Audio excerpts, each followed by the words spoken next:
Welcome to We Geek Podcast. Today is March 18th, 2021, episode 207. My name is Adam, and as always, joined by my good friend Logan. Hello. And man, it's been a couple weeks, dude. How have you been? Busy. Busy? Busy, yeah. Been, Doing anything fun? Same old. Yeah? Not anything new. Nothing new? A lot of work. Playing, what have I been playing? I've been playing a lot of Need for Speed Payback recently, because I'm trying to platinum it, because I'm a masochist that way. Yeah? Yeah. That's cool. Oh, it's rough. It's rough. Because it has all the fun little side activities, the speed traps and the runs of, hey, hold an average speed of this while, you're weaving through traffic and making hairpin turns. It's great, really. Yeah. I hate it. I looked at it because I was like, I can do this, and it's been like 2 weeks of just solid grind because I'm not a racing game player, but I'm too stubborn to quit. So. Oh yeah. Yeah, I can't tell you the last time I played Need for Speed. Yeah, I can't tell you the last. Maybe Underground. That's fair. Yeah, it's been they're hit and miss. Payback is decent. It's not one of those because some of them or Rivals or just the I think the Hot Pursuit reboot did it too, where it was like an always playing thing, so you couldn't really pause it. Yeah. And I hate that. I absolutely hate that. But Payback's good and it plays well. Heat, actually, which I think was the most recent one. There may have been one since then. I don't really keep up that much. But Need for Speed Heat was also pretty good. Yeah, okay. Heat was a little more underground-ish. There's nothing that's been close to the same of Underground or Underground 2 since. But I think Heat is probably the closest they've gotten. Okay. And it's interesting. Heat had a fun mechanic where you flipped between daytime and nighttime. And I don't mean like it naturally progressed. Like you had daytime, and daytime was your more sort of sanctioned racing, and then nighttime was the street racing, and that's when the cops came after you and all that kind of stuff. But they were it was a fun little balance. But you earned. What was it? You earned cash during the day and rep at night. So, if you needed parts, hey, I need money, I'm going to go racing during the daytime, but hey, I need better parts. You basically your leveling up was at night. So it was interesting. It was an interesting way to go at it. So if it's Persona, leveling up at night. Kind of, yeah. But if you find it cheap somewhere, I don't know what Heat goes for on any of the stores right now, but if you find it cheap somewhere, it's worth picking up. It's not bad. I feel like they named their games after like old wrestling events. God, right? Nitro and Heat.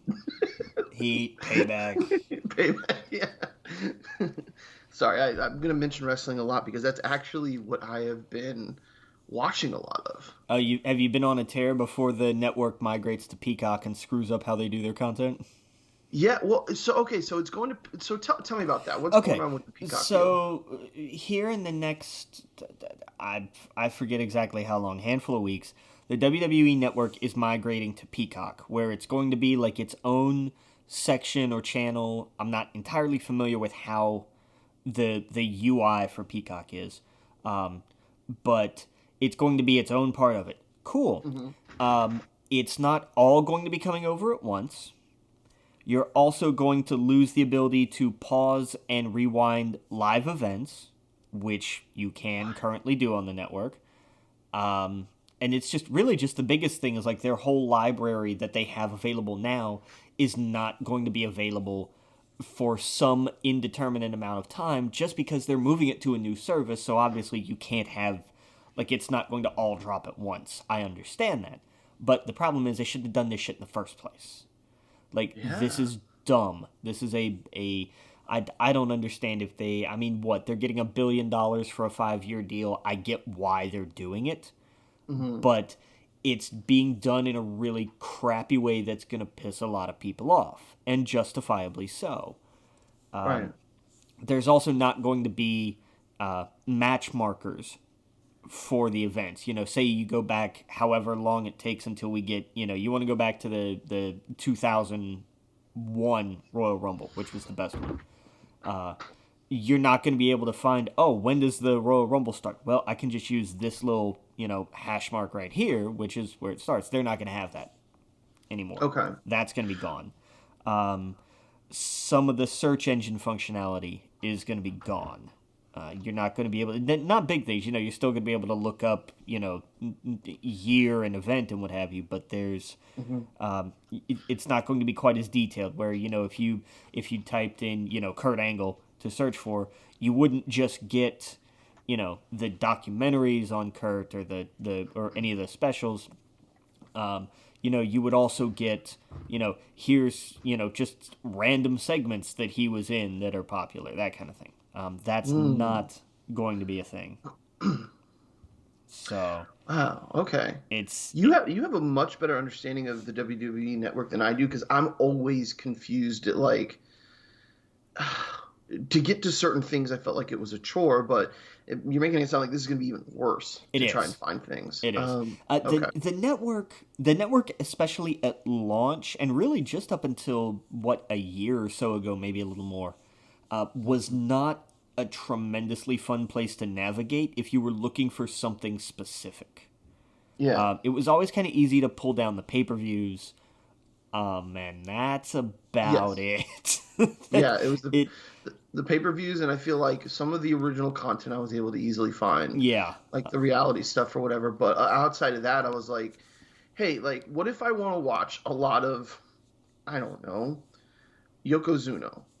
Yeah. It's kind of all over the place. Or like Jim Cornette or something. Like it's all over the place. It was, especially at the beginning. Like it was a bad launch, and it took a long time for it to get better.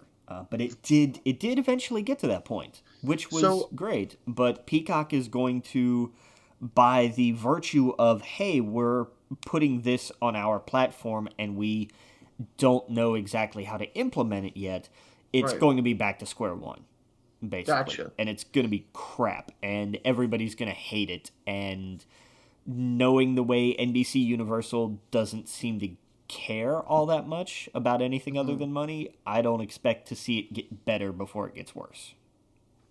True. I just sent you the username and password for Peacock if you want to use it and take a look at it. Oh, I appreciate it. Yeah. Now, it's the ad-free one. This will be ad-free for the WWE stuff, correct? Right, and here's the interesting thing. And I am going to wind up going over to Peacock, I think, once my network subscription expires, because it's the same price. Right. And that's what's interesting. They're not... See, I would have thought, if I were NBC, Peacock, the ad-free streaming version is $10 a month, right? Mm-hmm. Yes. They're adding the network at no extra charge. Okay, so that's definitely a plus. That's if you and you know what, going through I'm looking at the WWE stuff, and it's like it's putting in, like, there's a section here that's like, if you want to watch Young Rock, here you go. Yeah. If you want to watch Fast and Furious, here you go. Yeah, there's going to be a lot of that kind of crossover for sure. Yeah. The thing is, it doesn't have to be as bad as it's going to be, but it's going to be as bad as it's going to be because nobody's really thought this through with enough time. I feel for everybody who is involved in the actual running of this app, everybody who's involved with the UI and all of that, the actual tech team involved with this. I feel for them because they are going to be doing the best that they can with very little being given to them in terms of, time and direction, I would imagine. Oh yeah. So I do not blame the people who have to do the job. I blame the people who make the crappy decisions and don't give enough time and priority to, hey, let's make this a not terrible experience. You're right. Yeah, I see what you're saying. It's a little bit hard to figure out, like, hey, here's the PvP specials, but like I did like the drop down with the other one where it was like, here's a list of all of our pay-per-views. Yeah. Oh, and this only has like a couple. You're right. This only has like the current pay-per-view specials. Yeah, This it's doesn't have like some of the old ones. no, Especially, I don't see any of the WCW ones. no. All of that content, like so much of that content, is going to take so much time to link to or import or however it is they choose to do it with their service. Because they had like NWA stuff and a Yeah, whole they bunch. had Yeah. all kinds. Like they had a crap ton of content. Like the network, if you were to have just jumped into the network now, you wouldn't understand what all the bitching is about for the last few Right. years. That makes sense. Yeah. Because Yeah. you'd look and you would just be like, "Oh my god, there's all this stuff." I'd be watching wrestling till I died, looking at all this content. Yeah. Because you wouldn't have been there for the early days when there was like nothing.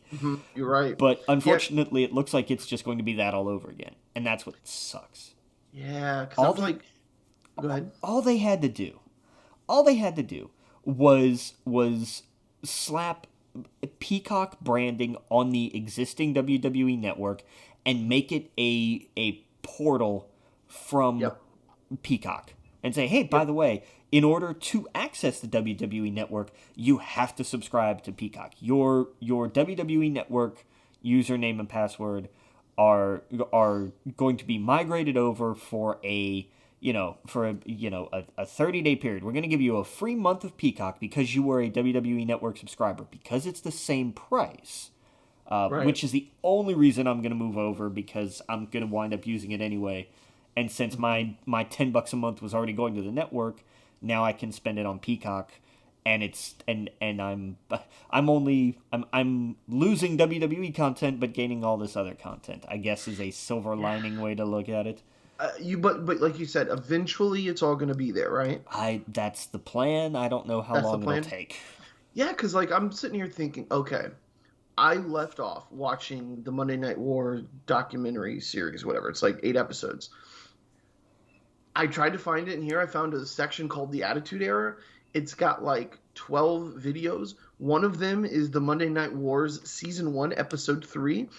None of the other episodes are anywhere near this. And when I click that, usually it's like, okay, like on Netflix, you click an episode, and there's a little thing that says, hey, go to another episode of this. Yeah. Nowhere to be found. I'm not surprised. So, that's what I'm saying. yeah. This is such a bare bones sort of, like, they're making them start over just because they wanted it to be native to Peacock, and I think that was the wrong way to do it. The WWE Network is a fully functioning service. Just make it a channel. Make it a portal. Hey, you know what? We're migrating your username and password over, and this is going to be part of it. Bundle the shit. Yeah, I had to search for it to find it. Yeah, there is no reason for this to have been implemented in this way, other than NBC Universal didn't want anything to not run through their app specifically. And again, I stand by it. You could have just done this as a portal, as a way of saying, hey, you have to sign in. In order to access the network, you have to sign in with a valid Peacock, premium tier or whatever username and password. Done. Right. And that's it. Leave the network as it is. It was working. It was finally working. This was they finally figured out how to actually build a car that runs, and now you're gonna make them start over from scratch. It's dumb. Oh yeah, no, I agree. I don't understand why enough people at the top weren't saying, no, let's not do this the worst way possible for a change. Yeah. We're already delaying the Minions movie by a second year, so, Yeah.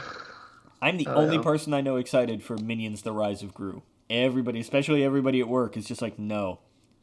I think you are too, for sure. I'm okay with that. I'm okay with that. I'm not a giant Minions fan, but Despicable Me as a franchise I have enjoyed. I enjoyed the Minions spin-off movie enough to where I'm like, yeah, this will be cute at least. I'm all for it. Yeah. Yeah.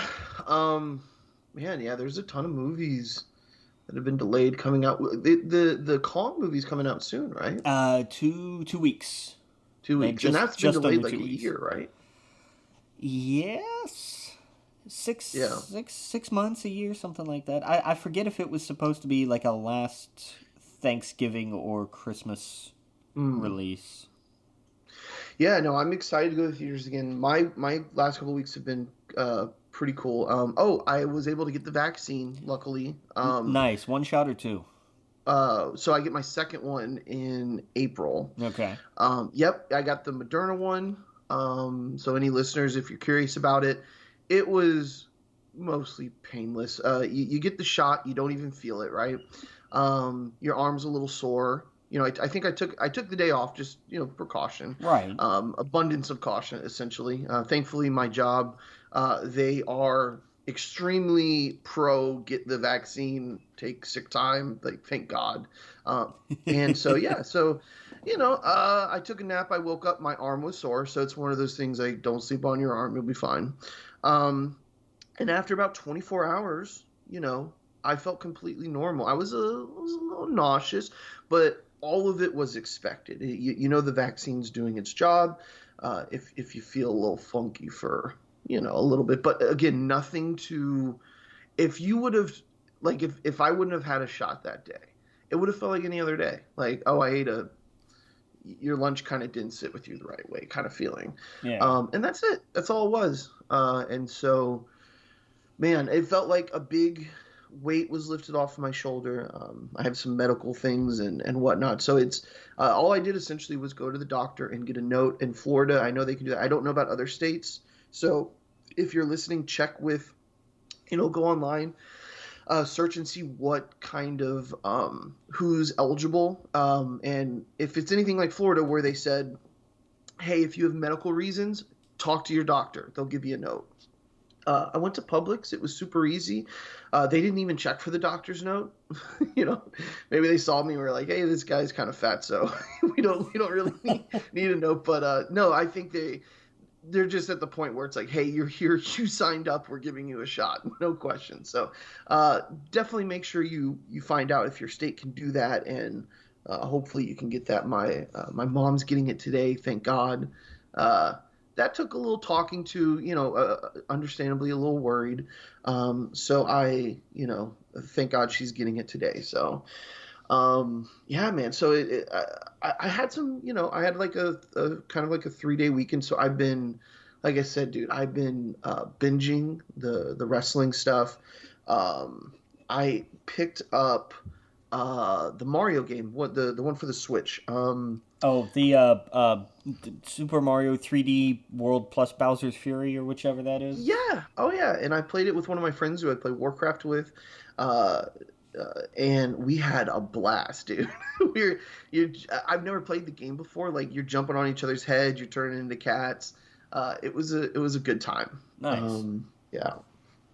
And yeah, dude, I've been playing Warcraft with her and my buddy, and I've been grinding that out. I won't go into the Warcraft stuff because no one cares, but that's been a ton of fun.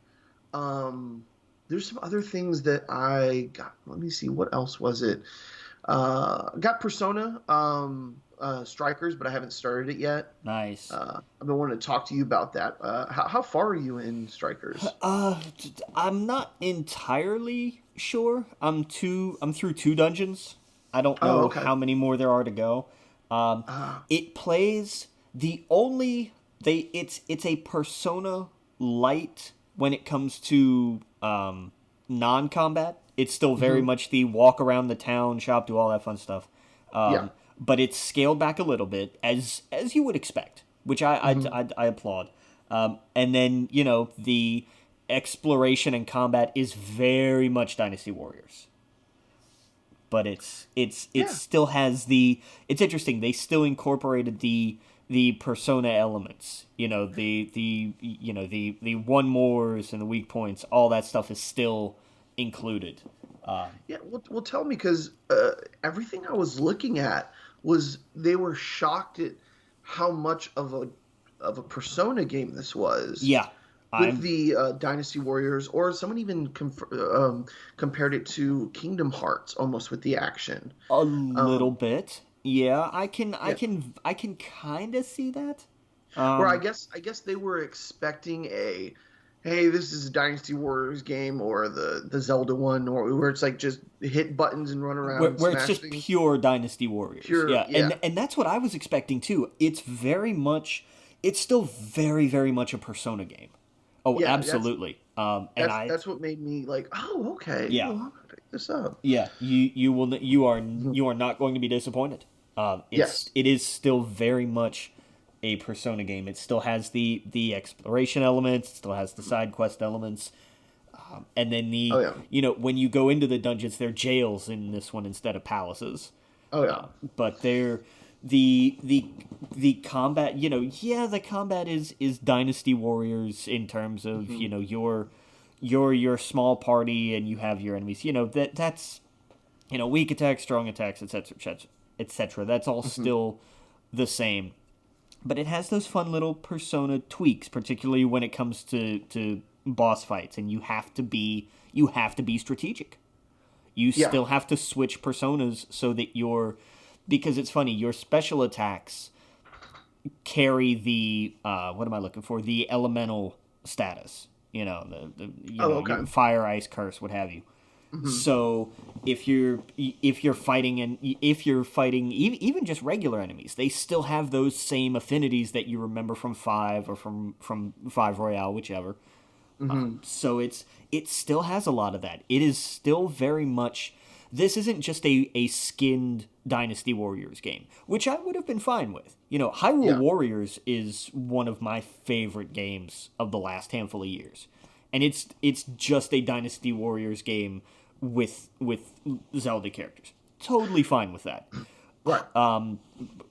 Persona Strikers is not that. It is very much a Persona and a Dynasty Warriors game. It's you get more than you're expecting, and I was really pleasantly surprised with that. Yeah. Well, cool, dude. Yeah, I'm excited to play it.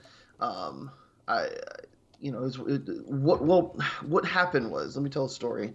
I was at the mall. I wanted to pick up I could have sworn we read parts of this a couple years ago. Okay. But I have like memories of this, but I didn't actually have the physical things. The Teenage Mutant Ninja Turtles IDW collection. Yes. Yeah, and I could have sworn we read the parts of this a couple years ago. Talked about it, maybe. Maybe we talked about it, but I wanted to pick up the first volume. It's a gorgeous, dude. The book is absolutely gorgeous. It's the first 12 issues plus what I like about, I'm going to end up getting them all eventually. But what I like is that they pack it full of stuff. It's got 12 issues, but it's also got like 6 issues. Hold on. 1, 2, 3, 4, 5, 6. Yeah. It's got 6 other issues of basically one for all the Turtles and Splinter. And then moving forward, like the second volume. So basically what they're doing is they're putting the main series in the volume plus the other line that they have, which is one-shots. Okay. And every once in a while, instead of one-shots, it will be like a mini-series. Like right now they have the Ronin, which is essentially Dark Knight Returns, but with Ninja Turtles. Yeah, and it's been like everybody's been talking about it. Yes. Everyone who's into comics has been talking about, dude, you got to read this. Like, this is insane. It's so good. Right. And so that's going to be, I think, 3 issues, maybe a little bit more. But whenever that volume comes out, it'll be packed into the 6 or 12 issues of the main series. So there's a lot in there, and it's just this.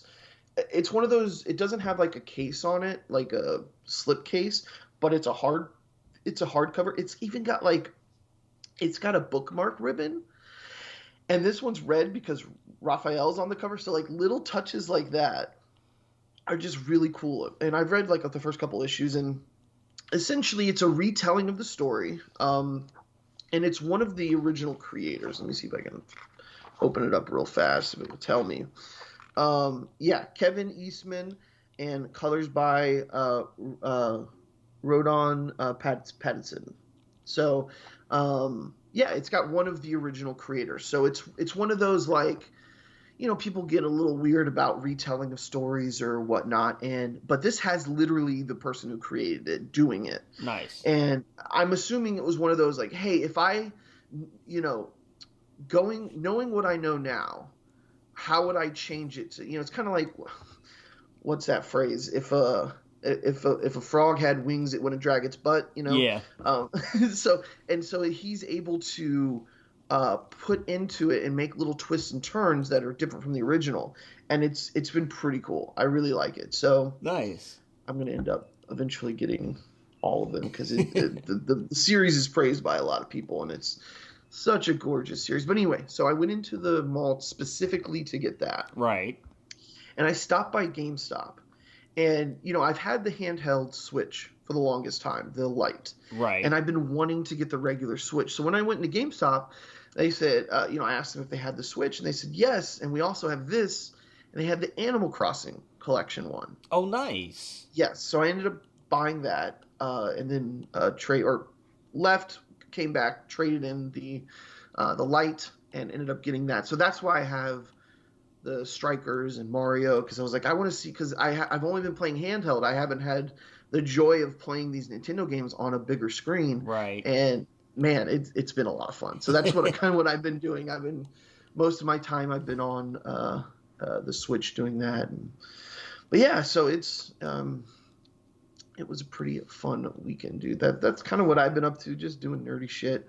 But I can't think of anything else I've played or anything like that. So yeah, when you once you get into Strikers, you'll see like, oh no, it got both. Yeah, they didn't just reskin a Dynasty Warriors game. They made a Persona / Dynasty Warriors game. It's really good. Cool. And I know you have the PlayStation version. I got the Switch version, so we'll see if there's any. I'm sure the frame rate's different and stuff like that. But I'm sure the tech specs of it are different. Yeah. But I don't think content wise it's any different. Cool. Awesome. I know I got like extra little DLC bits and stuff because I got it. Because I did it pre-ordered and digitally and stuff, but that's okay. Cosmetics and background music and stuff. It added a lot of I don't say a lot, but it added themes from like every Persona game. Like there's a track or two from most of them at the very least. Oh, okay. That's awesome. It's good. It's a good time. I am definitely enjoying it. Cool. They still have the Velvet Room, which I thought was a nice touch. Yeah. Oh yeah. God, that was a game. One day I'm going to have time off again, and I'm going to sit down and try to platinum because I did Royale, but I need to go back and do the original. Yeah. And that one is going to be a pain. Royale was bad, but you can tell they streamlined it. Yeah. Like they got rid of some of the ones that you look at and you're just like, that's insane. Yeah. Those are still in the original, but yeah. I'll get to that at some point. That is a plan for the future. Yeah. Well, hell yeah, dude. Best of luck, man. Cool.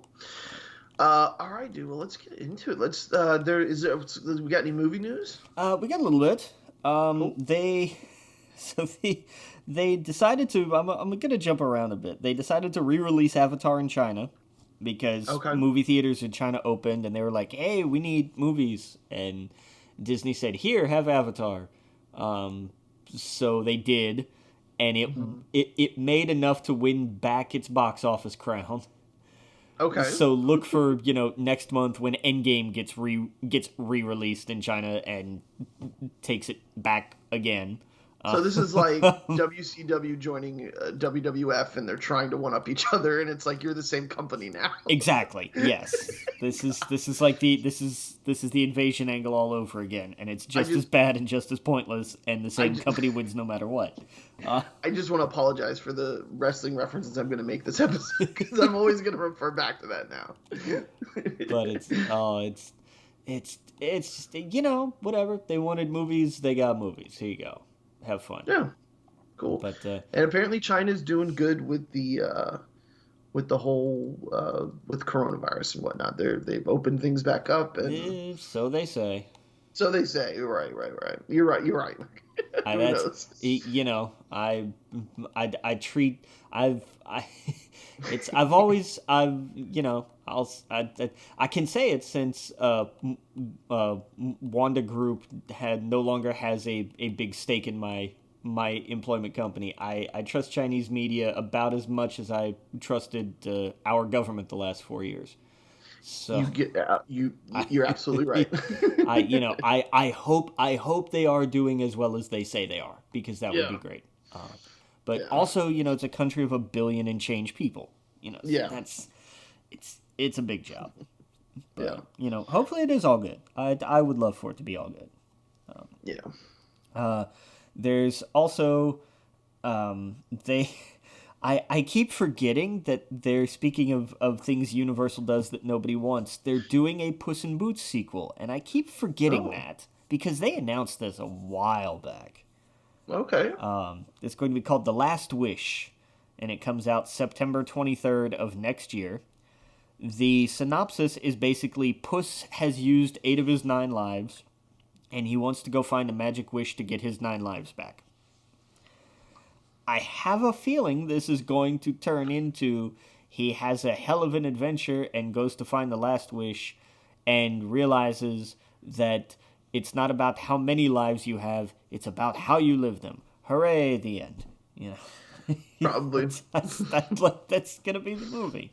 But they got Antonio Banderas back, so, it'll be tragically funny, if nothing else. Right. Antonio does angry funny so well. His role in Expendables 3 was hysterical. Yeah.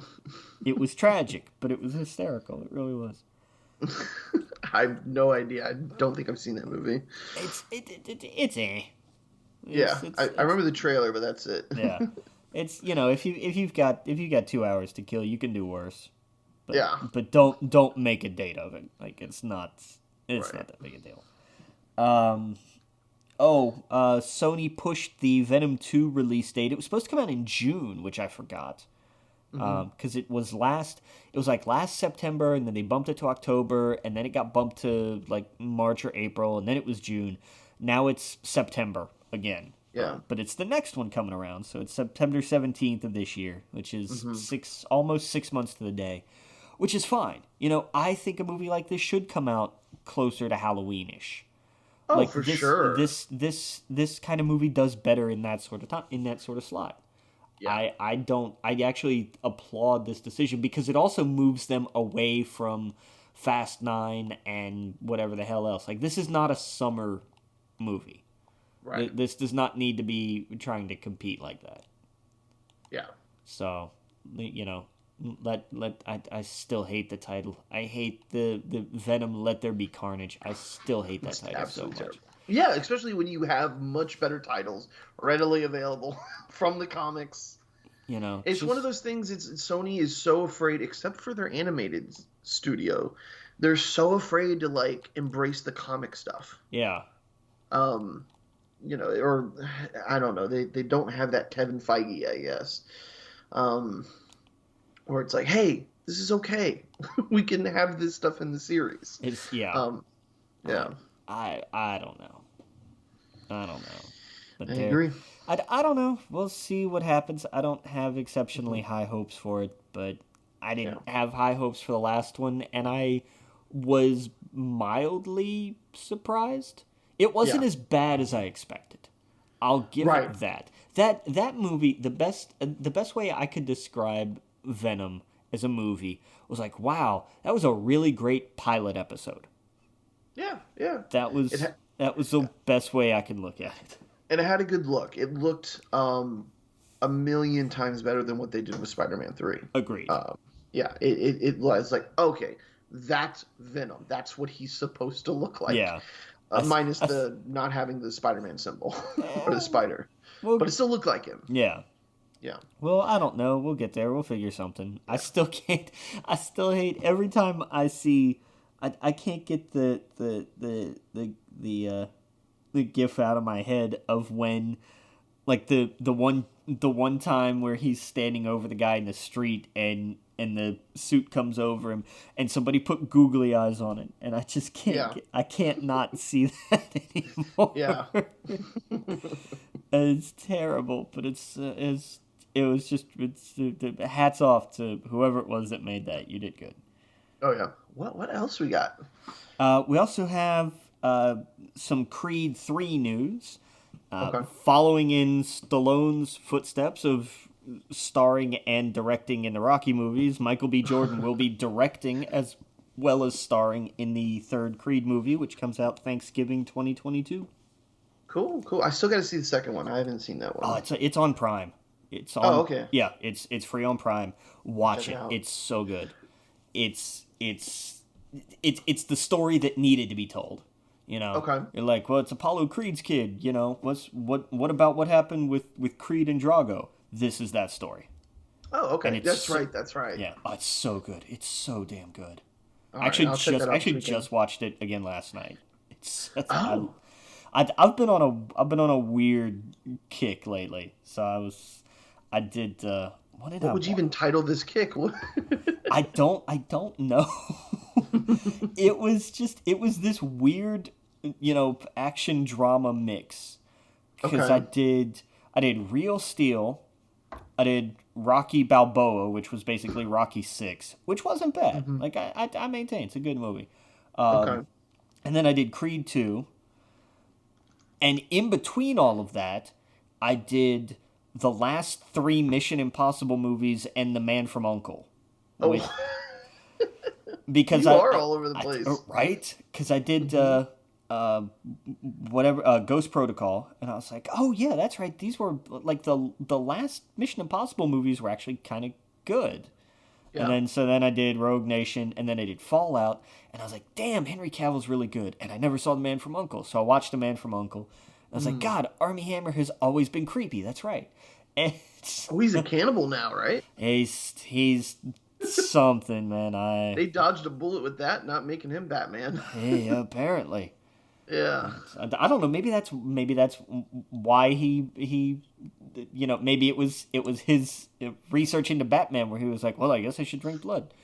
Right, maybe someone passed the casting director a note like, let's ixnay on this guy. Yeah. Well, the only reason that movie didn't come about was because the writer's strike hit. Oh, okay. That was what derailed that particular Justice League movie was the writer's strike that year. Oh, speaking of Justice League, something dropped today. I will be watching it later. I've got a bottle ready. Like, I'm not going to enjoy this at all. I have a feeling. Well, I don't know. I don't know if I don't think I'm gonna like. I didn't like the original. Obviously, we both didn't like it. No, and I'm going to. I fully intend on hating this even worse. So it can Really? only it can't exceed. It can't be worse than I think it's going to be. It's either going to be as bad as I expect or better. I'm not. I think I'm gonna go the other direction. I'm I'm thinking it. I'm hopeful there'll be things in there that excite me. That's what I'll leave it. I applaud your optimism Yeah. and condemn you for your naivete. Like, I know. It's one of those like. I like that you want to be impressed. You want to be pleasantly always do. surprised. I like that. Yeah. I wish I could feel the same way, but I remember Sucker Punch. So the idea of, Right. hey, we give Zack Snyder creative control of the entire movie. What could go wrong? Sucker Punch. That's what could go wrong. I just think it's an interesting thing that happened. Agreed. Yeah, like an artist obviously had a tragic loss, was removed from what he was making, and now has a chance and given money to kind of morph it more into what he originally thought, good or bad. That's just kind of interesting. So I think we're both going to be watching it to be like, how is this going to work? Even if we don't like it, I think it's going to be kind of interesting. That's all. Because it's what, 4 hours? It's 4 hours. It's a 4-hour rated R Justice League movie. Yeah. Yeah. And I mean, we've talked to death about Zach's vision of the DC universe, and it doesn't really align with what we think of the DC universe. So the fact that there's no color at all. Yes. There's look, Zack Snyder made 50 Shades of Grey, literally. Yeah. Like that's right. that's his DC universe, and that's why I hate it more than anything. Sometimes one of my buddies was so excited for this, and then he actually saw it today in one of our group chats. He was like, "Well, it's 4 hours, and I feel like they could have cut 2 hours." And I'm like, "They did. That's what they did." I was like, that's exactly why he came back and did this. Like, and so like. You have to have those expectations. I don't think I'm going to be disappointed it's 4 hours going into it because I know that it's going to be 4 hours. Right. I'm looking at everything else. And you know what a 4-hour movie means and feels like and is going to be. Like even something like The Irishman where it's like, it's Scorsese and it's amazing and it's this, kind of gangland drama. You also know it's still hella long. That does take its toll. It's why when Netflix... Right. It's why the what is it? The Hateful Eight is a mini-series on Netflix. Well, this was. They were thinking about putting this as a mini-series, but they changed their mind.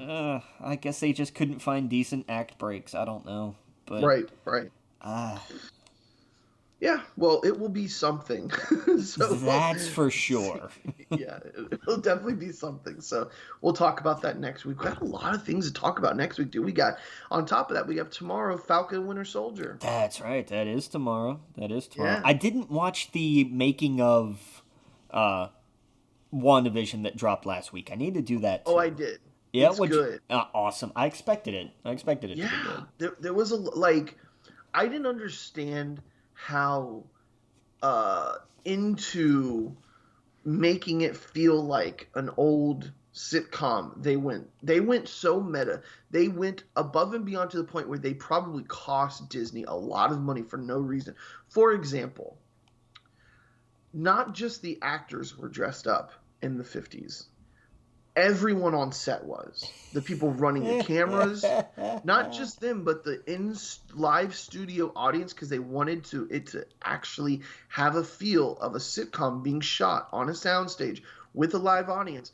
Not only that, they had the chairs that the audience members had to sit in were set up exactly like you would get from the 50s. Old wooden fold-out chairs. They went full bore on that. I love it. I absolutely love it. And that's, again, this dovetails a little bit into the idea of the Snyder Cut in that I respect when a studio is willing to commit to somebody's vision of something.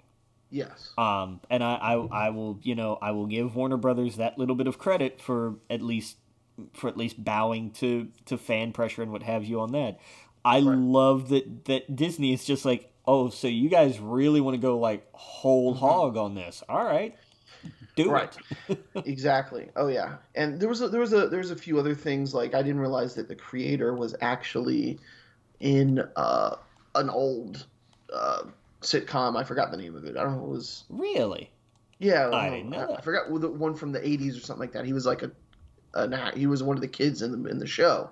So, it was kind of like he knew what that was like and whatnot. So it actually ducktails into one. We'll talk about, I guess, because we haven't talked about the season finale of WandaVision yet. So we'll talk about that later. Yeah.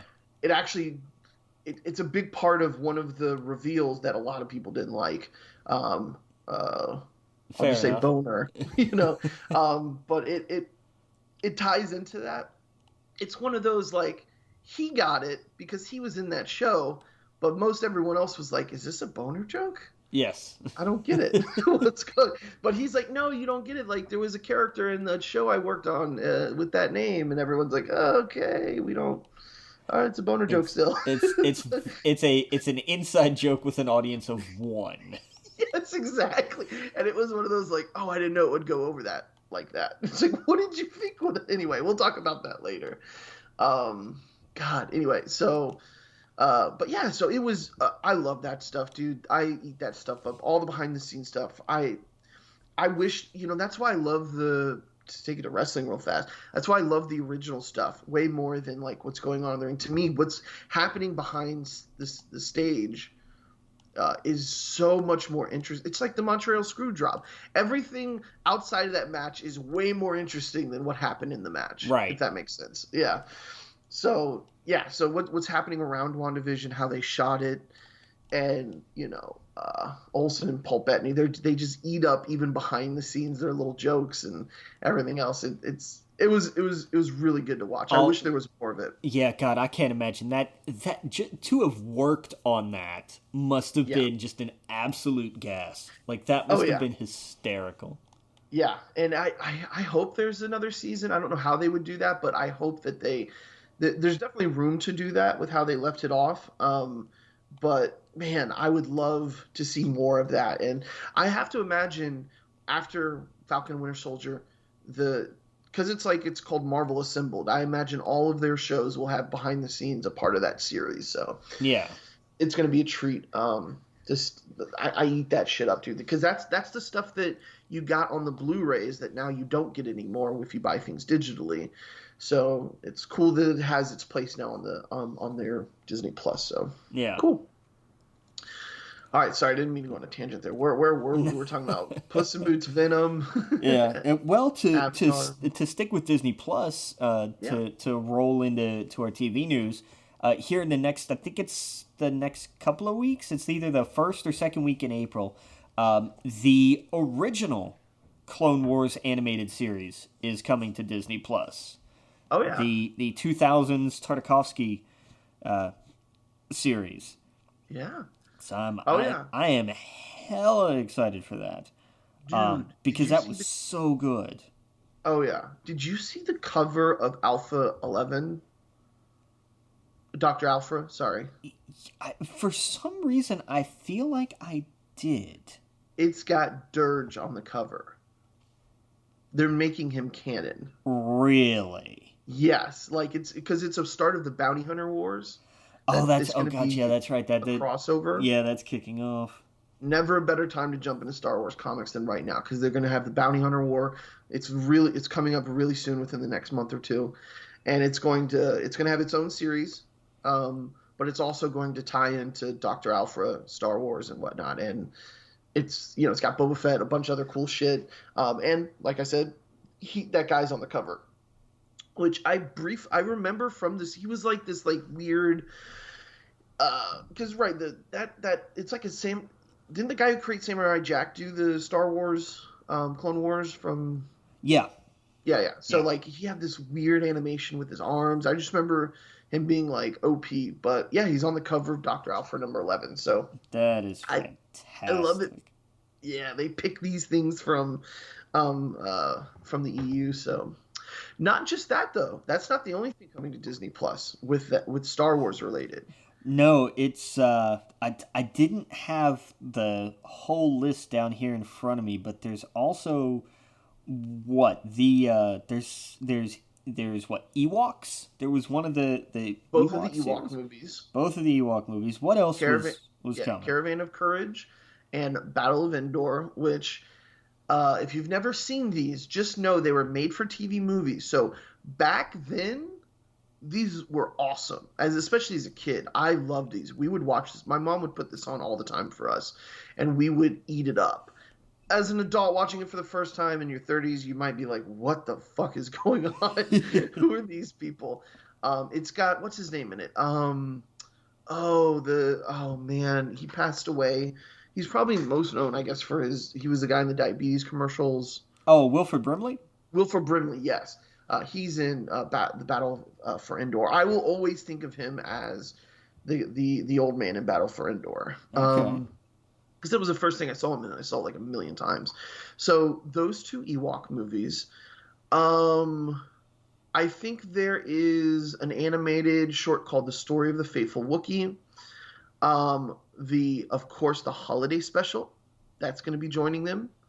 And then, it just says here the Clone Wars micro series. So, yeah, a lot of the stuff that Star Wars has been shy from for the longest time, Lucasfilm, they're putting all that on there. They're like, hey, fuck it. There you guys go. It's on the network now. Which means at some point we're going to be. I guarantee you that means later this year we get the holiday special. No, holiday special's on. That's coming with it. No, is it? Yeah.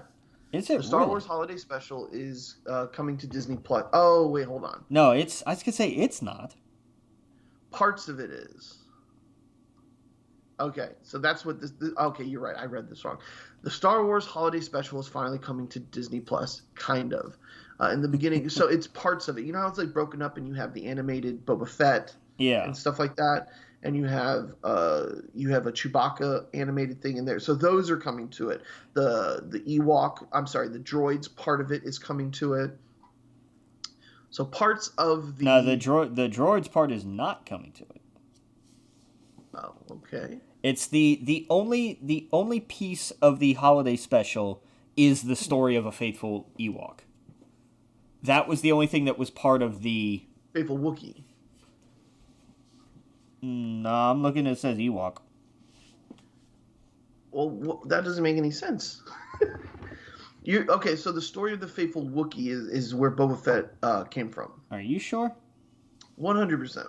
Look up the story of the faithful Wookiee. Here, I'll send you the Variety article. I promise you I'm not making it up. Okay. Because where I had it, I had it off of, I think it was off of Deadline. And they had Story of the Faithful Ewok. Well, so in the animated clip from the holiday special, it's Chewbacca gets help from Boba Fett. It's Boba Fett's first appearance. He shows up with his cool-looking gun, from The Mandalorian, of course they put in The Mandalorian, and he helps Chewbacca, and Boba Fett pretends to be, obviously not a bounty hunter or working for Darth Vader. He pretends to just be like some guy that's helping him. Then they go on a little adventure, and then Boba Fett turns on him. It's a whole thing. Okay. Yeah, because it's on YouTube. If you the Faithful Wookiee, okay. But you're right. That's the part that's coming to it. Yeah, and I agree with you. It's got to all come to Disney. Bottom line here being we need the whole thing because yes, it's bad, but own it. They do own it. But it's definitely one you can look back on and just be like, oh, okay, this is a thing. As vitriol as unfortunately the fandom has become, looking back at stuff like that, it's just fun because it's like, hey, these are just things that are goofy and it's not the end of the world. Yeah, it's a reminder that hey, these studios can make bad, not bad decisions or decisions you don't like. It's not the end of the world. They're gonna make more. So anyway, that little animated thing is coming too. I thought the Droids was coming too, or I guess not. No, because Droids was its own series, was its own animated series. Is that so? That's not on Disney Plus? That's not included yet. Oh, okay. Yeah. Well, maybe when they had that Droids cartoon show or animated thing they were doing, the Droid Story or whatever. Yeah. They'll do that. Droid Story. Cool. Now I'm just. You had to say Droid Story because now I'm just seeing Pixar animation. Yeah. We had episodes like that though, especially with the Clone Wars. There were droid centric episodes. Oh, for sure. Oh yeah. Droid Story. Oh god. That's gonna be stuck in my head for a long time. Yeah. I mean, that's the name of it, right? That's the name of the one of the projects that was announced. Or am I is this my own headcanon? I think this is your own headcanon. I know they are. I know they are. Star Wars: A Droid Story. That is a forthcoming television. Forthcoming animated television movie scheduled to premiere on Disney Plus. Oh God, they actually. Oh yeah, I wasn't making that up as a joke. Okay. Yeah. Oh no. Oh, how did I not remember this? Because I really think that would have stuck in my head. It was a part of their big hey, here are 10 projects we're working on for Star Wars. Yeah, and it was a Droid Story. Okay, sure. It's geared towards a younger audience. Right. It's it's going to be one of those where what's interesting is it says it's going to be developed by ILM as well as Lucasfilm. Yeah. So I don't know if they're going to have... I think what this means is they're going to create a real droid to go along with the animated, animated series or a movie or whatnot. Well, I mean, that's fair. That's all the toys. I mean, exactly. But I'll always remember, what was it, at Celebration, after they had done the Force Awakens trailer and everybody was freaking out about BB-8 because first off, adorable, but second of all, everybody was like, but that thing would never work. And so they rolled one across the stage. Yes, and I think that's exactly what this is going to be like. Yeah. Mm-hmm. Oh, yep. boy. So there you go. Yeah, see Lucasfilm Animation work with the visual effects team ILM. Really interesting. Yeah. Okay. Yeah. I wish they'd have... I don't like the naming of a lot of their stuff. I felt like Star Wars, I loved, before it got to Disney, how they would name things. Even though it was goofy or whatever, but it was like The Phantom Menace, Empire Strikes Back. I feel like now it's like character, a Star Wars story. Character, a Star Wars story. Han Solo's Star Wars story. Well, I mean, a Star Wars story was kind of supposed to be the anthology catch-all. Yeah, I know, but it became like, hey, we have 10 projects. It's going to be so-and-so, a Star Wars story. It's like, don't stop putting a Star Wars story. Make like a cool name.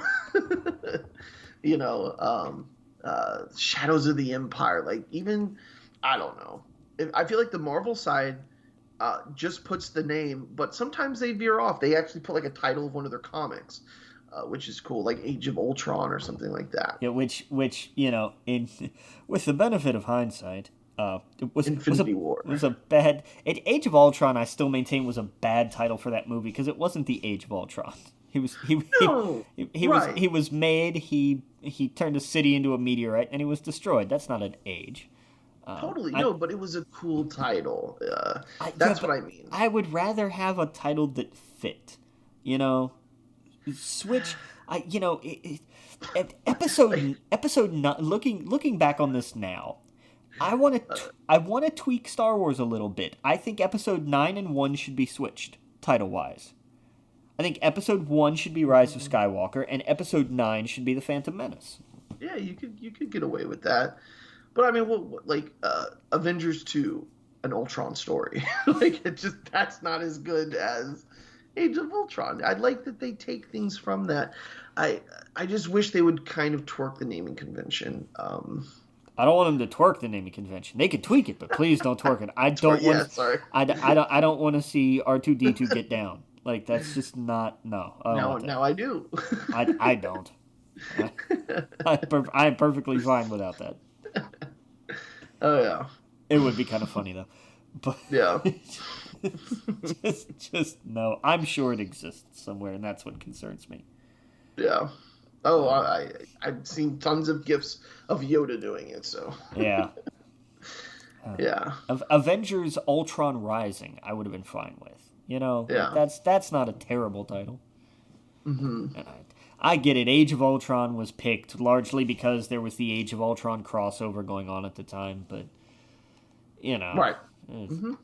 It was still a bad idea. Yeah, I mean, Civil War, most of it is hardly based off of what's going on in it. Just elements. But Civil War in a way worked because it still did split the Avengers into two sides. Like, it was still within that group a Civil War. Oh yeah, no, I know it. I don't know. I think Marvel did a better job with the naming. Even the movies did, I think, a cool job with the naming. It's just the spin-offs where I'm like, don't, come on, like Lando, a Star Wars story. No, let's do the Chronicles of what was it? Chronicles of. Did it say Lando? What was the name of his series in the movie? You know what I'm talking about? No. So when Lando is doing he's doing like a blog essentially, a vlog. He's like, and he named it was. Oh, that's right. I know what you mean. And it was based off of a book series of EU books. I Yeah. I don't know. I remember what you're talking about. I don't remember what it was called, but yeah, I remember in the movie when he does that. Calrissian Chronicles. That's it. I think that's a terrible name. No, but see, it's directly from a series of books from the 80s. That still doesn't make it a good name, though. Like I think that's a bad name. I really do. Lando Calrissian Chronicles. I don't know. Anyway. God, just call it Smuggler's Run. Like there you go. I would take that. That's a good title for something. Like I'm totally okay with that. I just think Calrissian Chronicles is a bad name. That's all. Yeah. I know it's from the thing. I know it's still bad. Yeah. But cool. I don't know. I don't know. I agree with you. I agree that just tacking a Star Wars story on everything is also a bad idea. Yeah, and now with a Droid Story, I'm like, okay, this is enough. This is just lazy. That one, though, I feel like somebody did the same thing I did, where they were like an animated project about the droids, and somebody in the back giggled, and they went, yeah, and they just went, yes, Thomas, you have something to add? And he just went, Droid Story. Get it? Because it sounds like Toy Story. And we sell toys about the droids. So, Droid Story. And he had a good laugh about it because it was stupid and it made him giggle. And then they slapped it up there as the title. And suddenly he was going, but I was kidding. Right. Because that's me in that meeting. Like, I'm sitting there just giggling to myself about it. Yep. But, it's stuck. So, there you go. Yep. God, I had completely forgotten that was what that was called. I really had. Yep. It'll be interesting. On the live action TV side of things, the CW Powerpuff Girls show, which sounds like a halfway decent idea that's been done with every other kind of show, so this is going to flame out after a couple of uneventful seasons, which is going to be unfortunate and disappointing. They have cast the Powerpuff Girls. Chloe Bennett from Agents of S.H.I.E.L.D. is going to be Blossom. Dove Cameron, also I think from Agents of S.H.I.E.L.D., is going to be Bubbles. And Yana Perot is going to be Buttercup. Cool. So I am curious to see how this doesn't work out the way it should. I don't think they're going to be able to get away from the same. You're going to watch this and go, oh, it's a CW show. Mm-hmm. Like, just instantly. And it's going to be unfortunate. I like the idea. I'm not going to lie. I do like the idea of, hey, by the way, these kids never got to be kids. So, yeah, they're going to grow up to be, fairly maladjusted with some battle scars, including some mental ones. Right. So I think it could be a very, very interesting take. I just don't think it will be. Yeah. Have you seen any of the Superman and Lois? I haven't. No. How is it? Okay. Is it good? It's good. Yeah. Excellent. The pilot really kicked it off, gave me good feelings. But I think it's one of those, like, it's going to be like 20 episodes. So I don't know how it's going to be in the middle of the series. But it's essentially about them moving to Smallville, and it's Superman as a dad. It's something that we sort of got in the comics that people really loved before Bendis took over and was like, hey, that was fun, but let's do a Superman story that I know. Yeah. And it kind of rubbed a lot of people reading the comic the wrong way, because they were like, hey, this is something we liked, and because you came to the company, you decided, I want to write Superman, and you literally shelved all of that. This is kind of like this. It really feels like this is Warner Brothers going, hey, people really seem to like that, and we haven't had a show where Superman is a dad, so let's do that. And this isn't something we've ever seen outside of the comics. Right, exactly. So it's definitely interesting. It's definitely new territory for sure. Yes. Oh yeah, and he has two sons. They're twins. How he got them is kind of, I had to read up on that, because I'm like, I remember watching Supergirl a few episodes. I remember him being in it. I don't remember them having kids. And I guess what happened was during the big crisis on Infinite Earths. Yeah, there was a deal with Crisis where it got weird. Yeah, somehow it warped reality to where he has 2 kids instead of 1. So that's the part of this. And so the series is based off of like, hey, they move from Metropolis to Smallville. Something weird's going on in Smallville. You're kidding. There's something weird's going on in Smallville.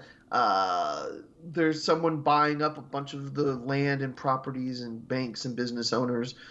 And it's got this weird vibe. Tell me if this is topical, where a lot of the folks in Smallville really like the rich businessman who's promising a bunch of jobs and wealth to the community, and they see this businessman as the guy who's going to solve all their problems, and you're stupid if you don't go along with him. And Lois is like, hey, this guy's corrupt. Something's weird about he's buying all these properties, and every place he went to, he bankrupted and he failed, and people ended up in a worse spot than they were. Sound familiar? I can't quite put my finger on it. Are there signs about like how Smallville like used to be like not good, but better than that, and like it's gonna be like that again? Yes, exactly. That's the feeling I'm getting from it. And they're like, well, how can't you see? Well, he's making everything better, Lois. So it's very much that. Yeah. But the coolest stuff is the stuff with the kids. It's I'll say this is not that big of a spoiler, but like it deals with the fact that one of the kids suddenly is showing some of Superman's powers. So it's the interesting take of how do you deal with that as a family unit when one kid has the abilities, the other doesn't? Right. It also deals with like they're very different kids. One has clear anxiety and depression. The other one is the jock, and he's like, he's used to having kind of the spotlight and stuff like. So it's like this interesting take on that unit and how Clark and Lois deals with that. So it's very well, I shouldn't say it's very CW. It's not like a lot of CW shows, but it does have those like teeny like. Oh sure. He meets a girl and blah blah blah. So it's a really good mix of comic book stuff and the CW stuff. I have a feeling a lot of the shows are going to be a lot like this moving forward. I need to catch up on Flash because I understand that's season finale either happened or it's happening soon. So yeah, I think probably soon. I think I have not watched. I haven't kept up with Flash since like season 3. I think that's where I dropped off too. Yeah, that's how far behind I am. I checked back into everything to watch Infinite Crisis and was like, oh, okay, I didn't really need to catch up on a lot to know what was going on, which I thought was interesting and also slightly disappointing. Right. But I got what they were trying to do with it, where it was just like, no, we want people to be able to tune in and just go, oh, that's the Flash, oh, that's Supergirl, oh, that's Oliver Queen, who's complicated now. Yeah. Wait, more so than before? Yeah, a hell of a lot more so than before. Yeah. But no, I haven't regularly watched The Flash. I think I got through season 3. Yeah, that sounds right to me. Yeah.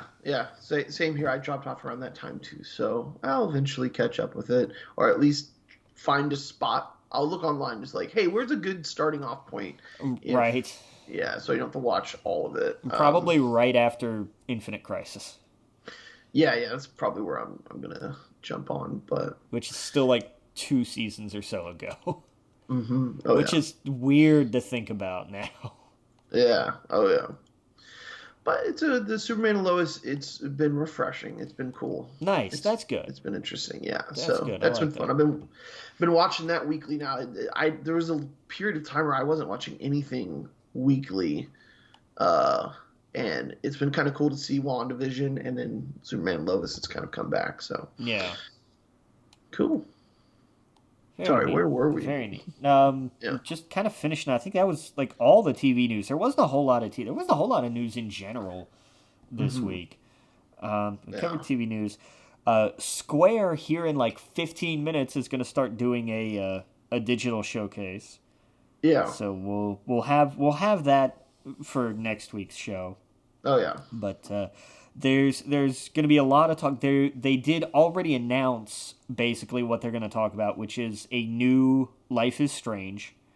Okay. And then updates to Avengers and Outriders. Okay. So, along with whatever else there may be that nobody is officially commenting on. Ah, okay. But I expect we may see some updates on the Final Fantasy VII Battle Royale, which is something I'm going to work into the news as often as I can because the phrase Final Fantasy VII Battle Royale is patently ridiculous and I love it. Yeah. It makes no sense, but I don't care. Right. But so that's going to happen later today. They'll be starting that before this episode's over. Yeah. We got a little bit more game news. There was a trailer for the next Teenage Mutant Ninja Turtles arcade game.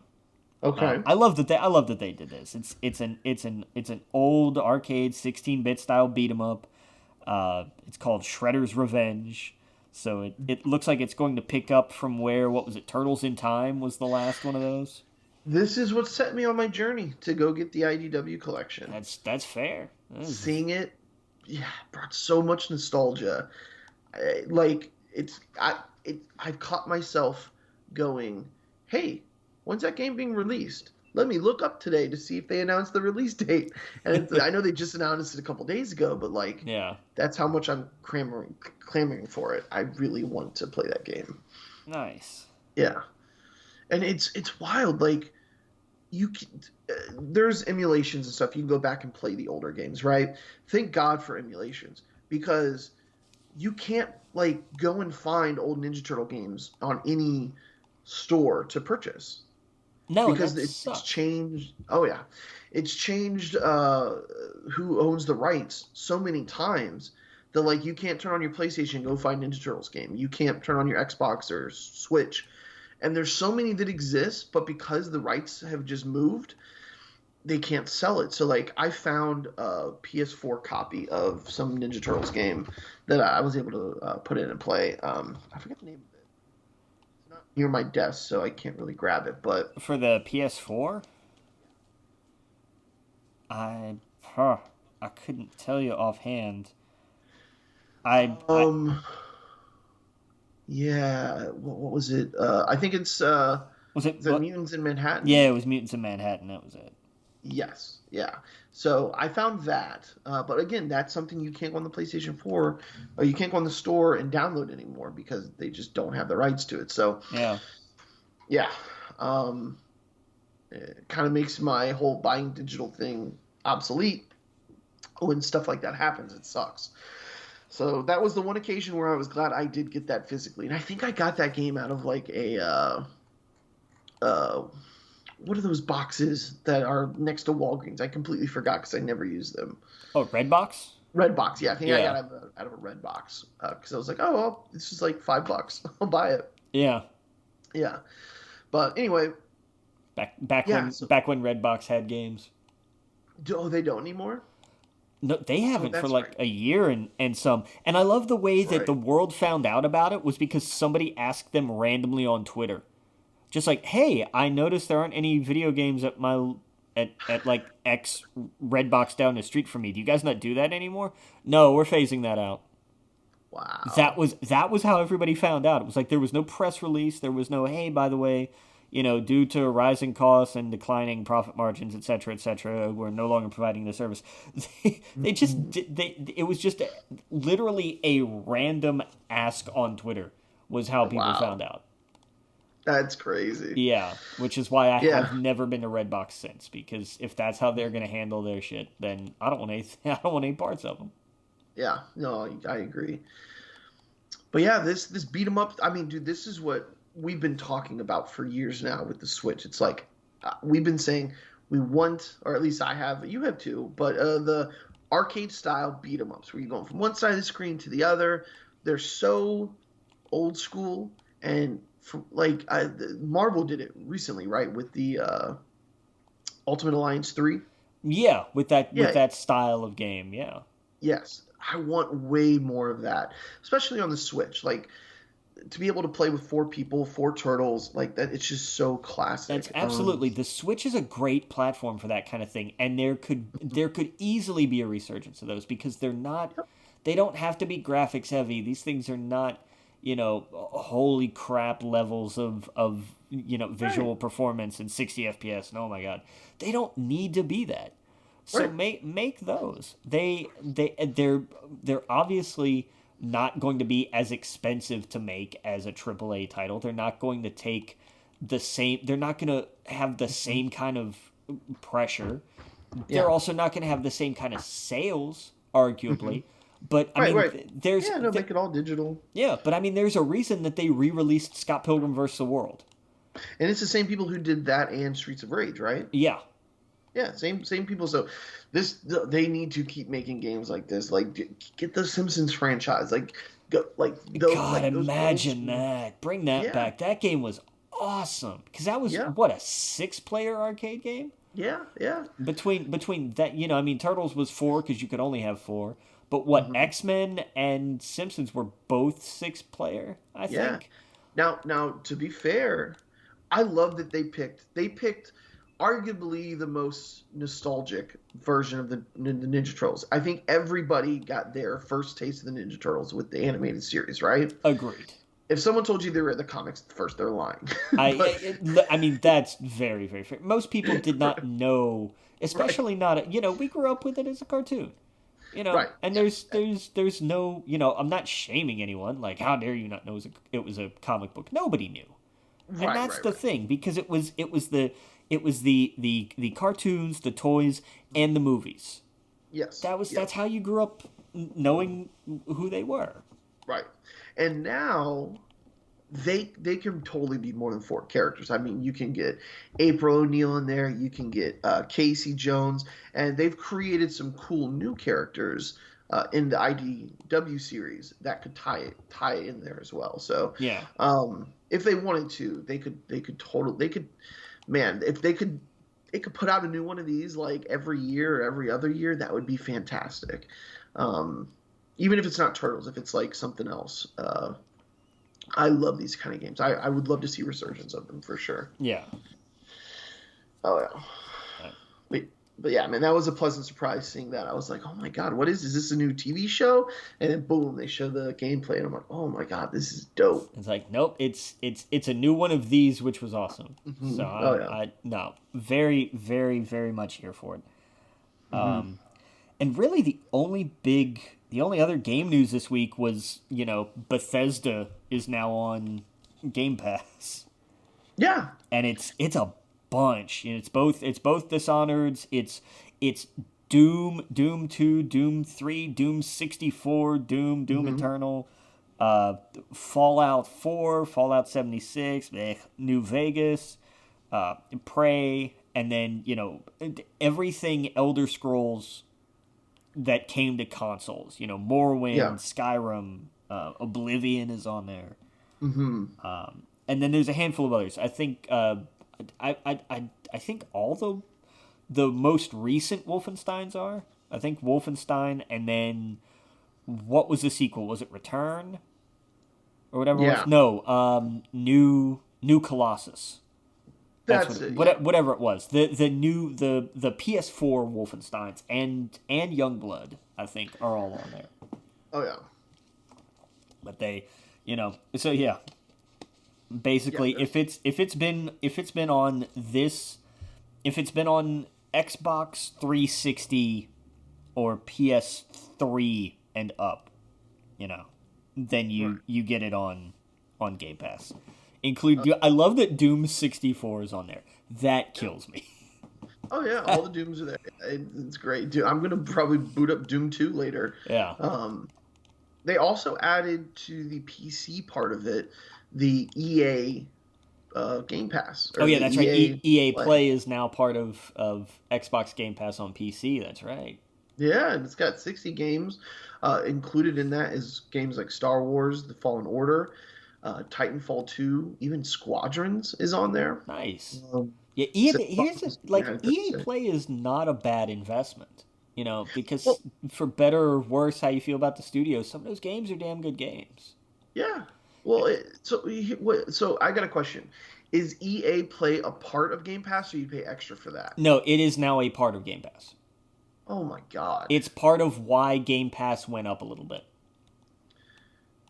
And is it a wait? So I don't even know how much I'm paying for Game Pass on the PC. It just comes out every month. Yeah, it's what 17 or 18 now. I think it's, or is it 16? Oh. I forget. I thought it was way less than that. And now I can't. PC. Now I don't know about PC. I can't speak to PC. Yeah, it's not that much on. I think it's like $10 on PC. Which makes sense because I don't think because it also doesn't include the mandatory Xbox Live on PC. I don't think. Yeah. Because you don't need it. Right. Exactly. Hold on. Yeah, you own this. Get access to. It doesn't tell me how much I'm so. I guess I go look at my bank account, but I don't look at it. It says you own this, the Xbox Game Pass for PC. I think it used to be like $5. I think now it's 10. Yeah, which makes sense. Yeah. Let's see, Xbox Game Pass PC. I'm looking at. It's probably not. I don't know if it's going to tell me either. Okay. Just get your first month for $1. That doesn't tell me that doesn't tell me what I'm looking for here. $9.99 a month. Okay, so it is $10 a month. Yeah, it's an extra. 5. I think it's an extra $5 on for console Game Pass for Game Pass Ultimate on consoles. Right. But yeah, EA Play is bundled into that service now. I think because EA Play wasn't doing particularly well by itself. Right. I think people got it to be like, hey, I want to play a Star Wars game, or hey, Battlefield or Sims. That was really it. Yeah. But it's got Need for Speed. It's got some other good games in there. And it's Heat is one of those. So there you go, play that. Yep. But it's also not transferable across platforms. Right. It is platform locked. So, like I have on having it as a part of Game Pass is great because I don't need to. I don't think it's a service I would actually get by itself, just because it is a decent chunk of money for a somewhat limited library. Yeah. But as a part of Game Pass, it's a great addition. Oh, absolutely. I just saw Torchlight 3 was added to the Game Pass. I want to check that out. It's like a Diablo clone. Yeah. I've been eyeballing that on the Switch, but I don't know. I'll wait till it drops in price. There you go. Now you're talking. Yeah. But oh, wow. Octopath Traveler is coming to Game Pass. What? Yes. Oh, that's so dope. Yeah, that's wild. Because I remember I saw that yesterday, I think. I saw that news. I was like, that's big. That's hella big news. If you guys listening have not played Octopath Traveler, check that out if you have the Game Pass. Dude, there's so much coming to Game Pass. That's so cool. Yeah, and the unfortunate part is they are getting to the point where, I guess for the simple reason of sanity and server space, they are having to start rotating stuff out a little more frequently. Yeah. Than they had been. It used to be stuff stayed on Game Pass forever, and it's still like that for most everything. Right. And you have plenty of time to play things.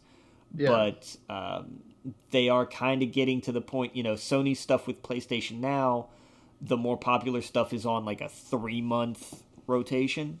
Mm-hmm. And I feel like Game Pass is going to start to get there before long. But on the flip side, they have a gigantic library of downloadable games, and PlayStation Now does not, for some stupid ass reason. Wow. Yeah. No, this is definitely dude. If I had an Xbox, I would for sure have it. But having it on PC, like, There's so many games. You don't have to buy a game ever again. You can just play this shit. No, for real. Yeah, that's cool. But no, Game Pass is a fantastic deal. If you have consoles, Game Pass Ultimate. If you have PC, Game Pass PC. It's absolutely worth it. No question. Yeah. Oh yeah.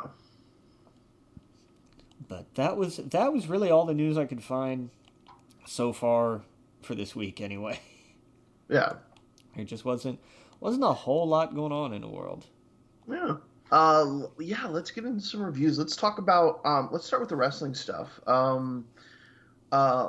So like I said earlier, I kind of gotten back into watching more behind the scenes stuff, but I have been watching WWE and AEW.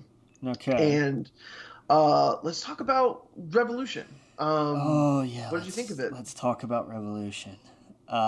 Here's the thing. Revolution was a good show. Revolution overall was a solid card that I really enjoyed. Mm-hmm. I'm trying to think of which one I actually really enjoyed. I like the ladder match. I like the giant Sonic prop brass ring they had hanging up was a tad much. Oh my god, dude. It was hilarious, and I appreciated it because it was supposed to be comical. You know, it's the big WWE thing. You're supposed to grab the brass ring. So there it is. Right. There's the brass ring. And of course it looks ridiculous. It's supposed to be ridiculous. Yeah. And I enjoyed the street fight. I didn't expect that to be cinematic. And that, like, I just thought, oh, okay, we're doing this now. I mean, it made sense because Sting is, 104 and arguably still in better shape now than I will probably ever be in. But it's a shame we never got him and Undertaker doing a match like this. Yeah. That would have been perfect. Yeah, because I just think, the battle of the spookiness would have been fantastic. And that was what everybody wanted, but, it was just not meant to be. Right. But that was a bummer. The women's title match was good. Their women's division beats the hell out of each other, man.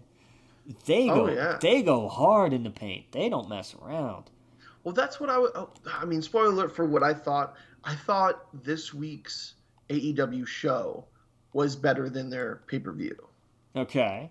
Did you watch it this week? I haven't watched Dynamite yet, no. Oh, well, I don't know if I want to spoil anything then. Because this was just from yesterday, right? This was just from yesterday. Yeah, okay. This was by far, I have a weird opinion on it. And it's kind of like, it's not to jump ahead, but like the whole ring made of barbed wire and all that stuff is a bridge too far for me. That's fair. It feels too much like that's not what I came for. I want them to do crazy stunts, but not that. Right. No, that's fair. Yeah, maybe it's just the barbed wire, but last night, and again, I'm so new to AEW. I watched it when it first came out, for a few episodes, and then dropped off. So I don't really know who they were. I think one of them was a doctor, Dr. Britt Baker. Yes. Yes, and the other one was Rosa. Thunder Rosa. Oh, yes. They had I've seen the GIF of the power bomb on the tax. Yes, but this I felt was done way better. But dude, there was blood galore. I haven't seen a WWE match this violent in forever. It almost reminded me of remember when Stone Cold broke his head open with Brett? Yeah. That's kind of what this reminded me of. I guess kind of like how Becky got a little bit of blood on her. But it was times 10 with this. Yeah, well, that wasn't a little bit of blood. She literally got her face busted. Right, but compared to this, this girl's face was entirely crimson. Yeah. And I'm weird about it because that's also not what I came for. But it was still a really good match. It's when it's done in the service of the best example that I can think of to compare with what you're talking about is Randy Orton and Cactus Jack at Backlash. And this has been more than that. This was like 2005, I think 4 or 5. They had a hardcore match. And that I think is more akin to what you're talking about, where it's not just violence for the sake of violence, so it seems. It's in the service of telling this story that it's like, this had to get hardcore. Yes. Oh, yeah. And that's the crazy thing. I didn't know the story going into what I watched Wednesday, but I just felt it was leagues ahead of what I saw at Revolution. I thought the whole show entirely, I thought was better. What's his name? MGF or MJF? I love MJF. Yes. He's a terrible, horrible, awful person that you want to punch in the face, and that's exactly how you're supposed to feel. Oh yeah, he's doing Chris Jericho better than Chris Jericho right now. Yeah. And it was everything I saw from this week with him, and just everything was so much better than their pay-per-view. Like I so I don't know. That's kind of my thoughts on it. But go ahead. Sorry, go ahead. Yeah. With Revolution. No, like I said, Revolution was a solidly consistent show. I am on the same kind of bandwagon of, I am not a fan of the way the Young Bucks do tag team wrestling. I can't do the spot fest bit. I just can't do it. But I understand that that's not for me. I don't sit there and go, they suck because of this. I'm just like, you know what? That's just not my style. Right. And that's how they do their things. Okay, that's fine. They have a little something for everyone. The exploding barbed wire death match was ridiculous because of course it is. It was nonsense because of course it is. Right. And unfortunately it did not go off the way it was supposed to. The pyro at the end of one of these matches where it's like the ring explodes. Well, they have some decent sized bangs on the outside, but the smoke, they pump them full of smoke so it looks bigger. It's an effect. And that did not happen. Yeah. And unfortunately, that's what this pay-per-view is going to be remembered for. It's going to be remembered because the giant explosion at the end was, a handful of poppers and some sparklers. Yeah, it's like it was a literal dud. But here's the thing. I also didn't want to see the ring explode either, though. So I felt like they put themselves in a corner. Yeah, but I wasn't going to be happy with that either way. But that's the thing. You weren't going to be happy either way, so it didn't matter. Right. Like, they promised the spectacle, and they wanted the spectacle, and it would have been ridiculous and over the top and insane, and that's not for everybody. It's not really for me. That was not my favorite match of the night. Yeah. Like I said, I honestly, I think the ladder match was my favorite match of the night. Yeah, that was a good one.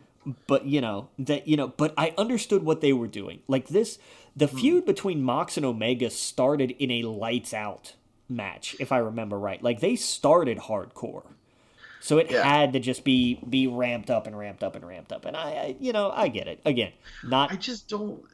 Omega right now, I'm not into it all. And it was the week after.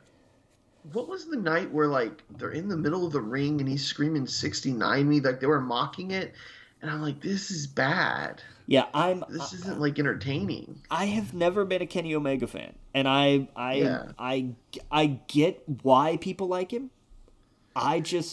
It's not. I liked his New Japan stuff, but it was I guess to the point like when I watched the New Japan stuff, he wasn't talking much. Yeah. Or what he was saying, maybe he was speaking Japanese, I didn't understand, but this was just bad. There's a lot of Attitude Era in this, and not always for the better. Right. They have the thing is watch AEW Dark on YouTube, and I hate that it's on YouTube, but I get why it's on YouTube. Just because those cards are ridiculous. If you want to show up for the wrestling, that's what you want. Okay. That's absolutely go back and check that out because that's just fantastic stuff. I'll check that out. Like And the other thing, Christian showing up, that was just such a waste of, like, whatever happened to someone surprising, like when Lex Luger walked into WCW, right? It was a shock. When the Big Show came out of the ring during, that Stone Cold Steve Austin Vince McMahon match, the surprise entrance of someone from another show coming over. This was like they advertised it, and then he walks out and he waves. Like, it was just so wasted. Well, but they didn't advertise Christian, though.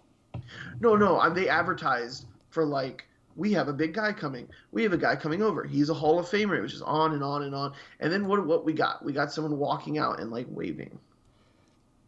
Fair? It's not like an exciting moment where someone, like, I tune into this to be surprised, right? I think that's why most people watch wrestling, is you want a turn. You want something you're not expecting. You want to be shocked. And it would have been cool if he just showed up. Or if he did something when he showed up, except for, like, point to a belt. I don't know. I felt that was completely wasted. Fair enough. And the thing was, like, I just recently watched the Royal Rumble. So I just saw him, with Edge. And so it would have been really cool to see him just pop up in here. And I don't know. I felt it was a little wasted. I'm on the other side with it, because I wanted to see who it was, and they're like, we have a Hall of Fame worthy talent and this and that, and I was like, all right, who is it? And then it was Christian. I was like, all right, well, I think that's actually really cool. I think that could really be something. Yeah, but, like, what if they did that? Actually, the Big Show just came over, right? Like, yeah, now his was different, because they actually announced, like, on Twitter the day before or whatever. Yeah, no, that I'm not a fan of. Yeah. Right, like him showing up coming through the ring in the middle of a pay-per-view, with Vince McMahon and Stone Cold Steve Austin, that is a million times more exciting. Guess what? Chris Jericho just showing up, even though they did the Y2J thing, but they didn't technically announce him. Yeah. But him just showing up on Raw, that kind of excitement, I don't know. There's one other giant problem with doing that in this day and age, though, and it's that the internet ruins everything. But did the internet ruin this? We didn't. We assumed, a lot of people assumed it would be Christian, but no one really knew. No, but the problem being that it's infinitely harder to keep surprises now. Right. Mm-hmm. That's true. That's the problem. So you have to weigh the pros and cons of, do we go ahead and make this a surprise so that people go, oh my God, what happened on AEW? You have to tune in. Or do you announce it ahead of time so that then people tune in to see what they're going to do and what's going to happen? You're right. There's a side, there's a point to each side of it. I get why they did it like that. They want people to tune in, buy the pay-per-view. I get that. Yeah. And that would have been exciting if it was a complete shocker. I absolutely agree with you, but yeah. I get why they didn't do it that way, and I'm just saying, I see it, I understand it. Yeah. But I agree with you. I agree that the shock is better. No doubt. Yeah. But that's cool. Yeah, there's really nothing else from Revolution that like I said, I was ready to come into the podcast to be like, man, it was like AEW got really disappointing until I saw this week's episode. They need to do more of what they did this week, where I felt like they gave more time to the right people, I guess. Or I don't know what it was. Like I said, what's his name? MFW? MJF. MJF, yeah.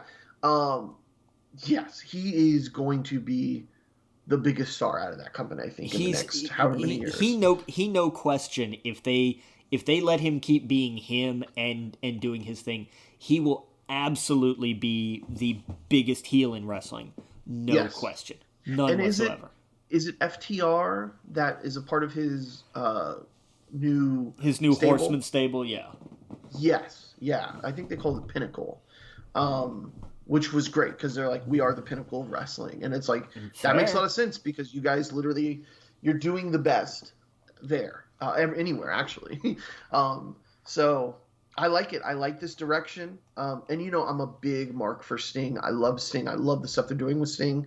You're using him so much better than what they did with the WWE. I felt like with the WWE, Vince, he gets these big players from WCW, and then he just embarrasses them. Yeah, because he makes has them to lose.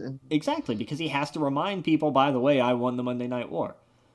Yeah, it was so. Yeah, so seeing them actually give Sting some respect, this was really cool to see. Yeah. So I like the stuff they're doing with him. That was cool. But no, I look, if he's medically cleared and comfortable to go and be physically involved in things, I'm not gonna stop him. But they should keep doing these kind of matches, the more cinematic things with Sting. Totally. I know the Undertaker's retired too, but like that's where those characters are going to be able to thrive at their age right now. Yeah. And it makes sense. Yeah. Cool. So, well, I do gotta go soon. So let's get into WandaVision. Yeah, boy, that was quite a way to wrap that up. Yeah. Well, I enjoyed the series as a whole. I think I enjoyed the previous episode a lot more than the final. And I think it's how do I put this? I love where they left it off. Yeah. I felt you could tell the ending was rushed, or they changed a lot of the scenes at the end. Like Darby, she just wasn't there anymore, and I think they cut a lot of her stuff. How they handled Quicksilver, it's like it's actually kind of like how Vince McMahon brought in the WCW. It's like we had a moment where this could have been Chris Jericho's debut, right? Yeah.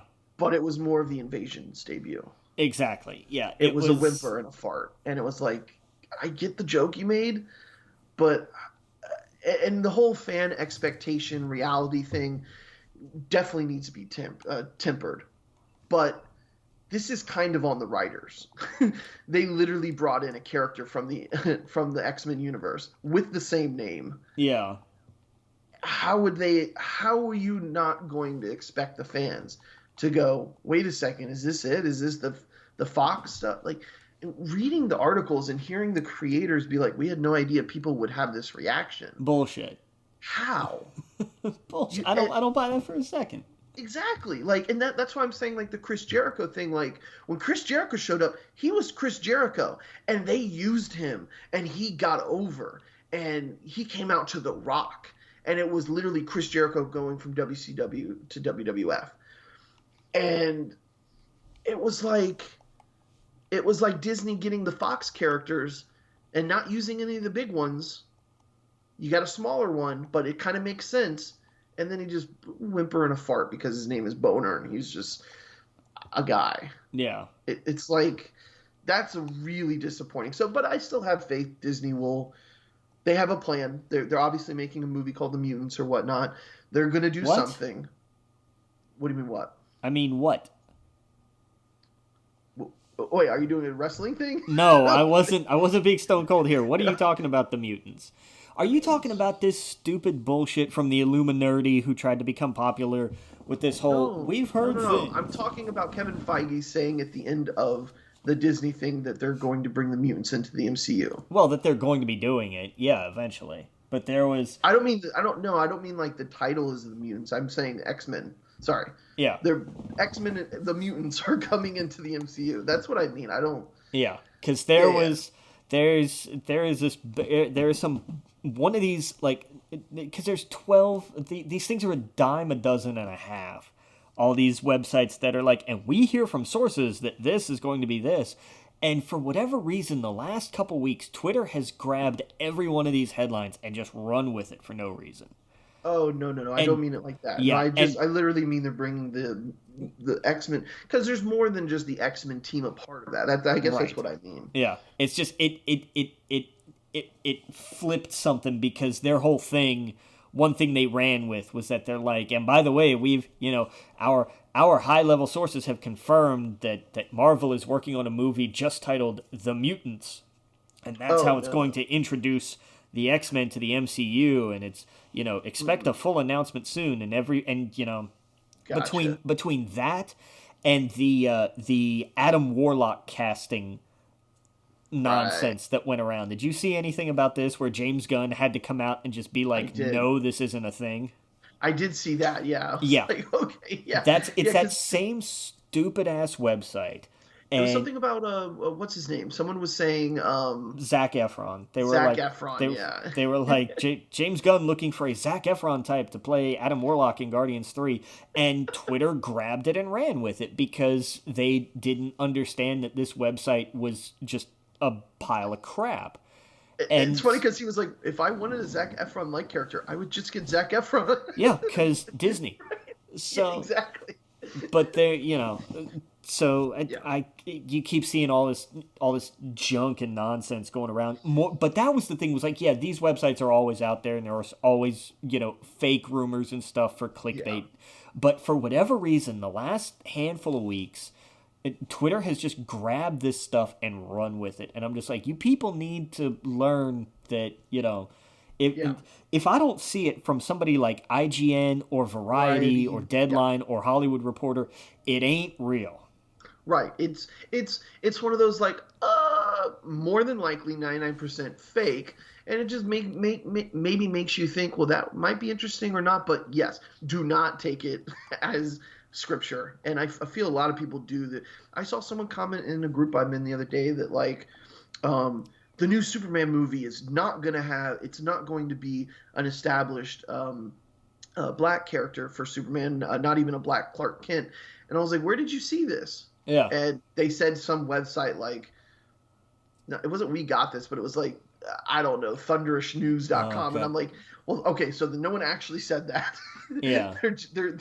they're just assuming. And so, yeah, I totally get what you're God, saying. don't even talk to me about We Got This. They started all this Yes. bullshit. Well, it's all clickbait. This is how they make their articles. This is how they make their money. And I completely agree with you. It's all fucking bullshit.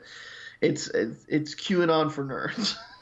That's fair. None of it That's has it. any standing. I have no problem with that whatsoever. Yeah, that's the crazy thing is they make bleeding cool news look like actual, like ABC news, Like, right, because yeah, it's like, well, we heard it from this place. Oh, you mean the place that makes Bleeding Cool look reputable? Damn. Like, exactly. And see, that's the wild thing is that at least bleeding cool, there's a chance that the rumors they're hearing are real. right. Where the other websites, it's like, no, you're just making shit up to eat. And unfortunately, a lot of it is culture war baiting stuff. Yeah. It is Kathleen Kennedy. Oh, I loved it the other day.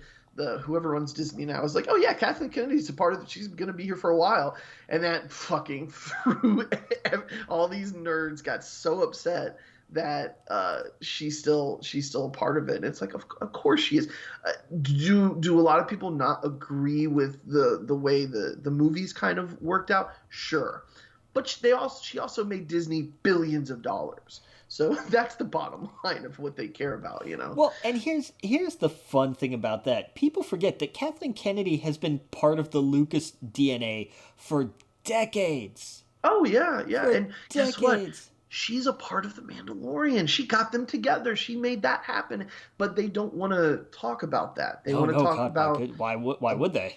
and who was it? Was it Freddie Prinze Jr.? It was like, you're just mad that a girl got a Millennium Falcon. Like, that's honestly where a lot of that that's where a lot of that anger comes from. Yeah. And it's like, get over it, but yeah. So anyway, sorry, I don't mean to go on a tangent there. No, I mean it's just all this is just nonsense. It's ridiculous. Yes. But I had a lot of fun with WandaVision. I think there was a lot of backlash about the theories and stuff like that, like people getting too in their own head about it.